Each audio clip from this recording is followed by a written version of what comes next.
পরের প্রশ্ন করেন।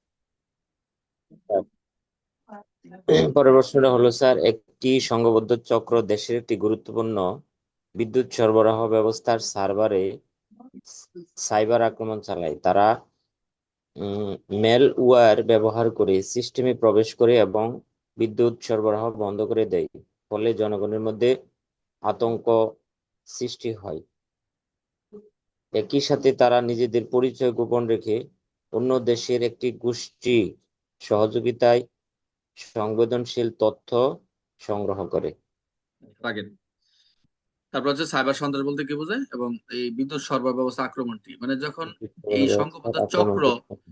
সংঘবদ্ধ চক্র একটা দেশের গুরুত্বপূর্ণ বিদ্যুৎ সরবরাহ করে, এটাই যে আমরা খেয়াল রাখবেন যে আমি যে জেলায় ছিলাম মাঝে মধ্যে সংবাদ আসতো আমার কাছে যে এখন যে লাইনটা লাগাইছে না, রাতের বেলায় লাইনটা নামাই নিয়ে যাবে, মানে যে এই যে বিদ্যুতের লাইনটা আছে না এটা বলে নামাই নিয়ে যাবে, এরকম বাস্তব।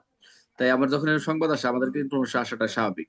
বিভিন্ন সোর্সের মধ্যে আমরা তথ্য পাই, কারণ এত বড় একটা লাইন যদি ট্রাক দিয়ে নামাই নিয়ে যায় কয়েক লাখ টাকা বিক্রি করবে না, এটা তো একটা চুরি।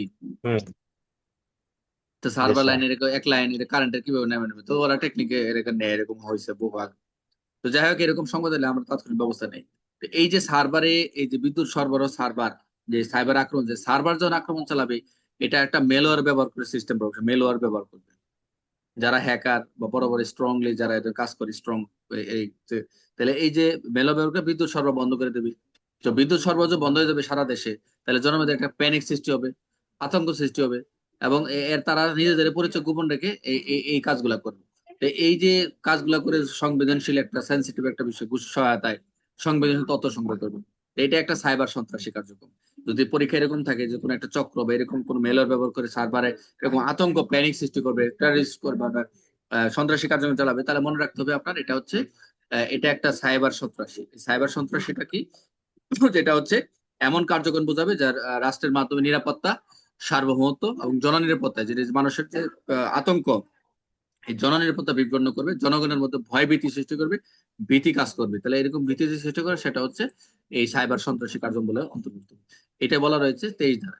এই সাইবার সন্ত্রাসী কার্যক্রম যদি প্যানিক সৃষ্টি করে, জনগণের ভীতি আক্রমণ ভীতি সৃষ্টি করে, তাহলে সেটা সাইবার সন্ত্রাসী হিসেবে কার্যক্রম করবে। যখন কোনো মামলা হয়, মানে যখন রাষ্ট্রে কোনো মামলা হবে তখন অনেকগুলো ধারাতে মামলা হবে। প্রত্যেকটা গল্প পড়বেন যে জনগণের ভীতি হুমকি টেনে প্রয়োগ করে কোন কোন সেকশন, তখন সবগুলো সেকশন দিয়ে দেবে। এবং খুবই সাবধান, বুঝতে পারছেন, এজাহার যখন দিবেন বা দেখবেন কোন কোন কথাগুলো কই আছে, তখন কিন্তু এখানে কিন্তু আমলযোগ্য সেকশন আছে, আমল অযোগ্য, সবগুলো আমল অযোগ্য দিয়ে মামলা দিলে হবে না। আমলযোগ্য আমল অযোগ্য দিয়ে মামলা আপনার, তার নাহলে আপনি অ্যারেস্ট করতে পারবেন না। এই এলো আমাদের 23 ধারা।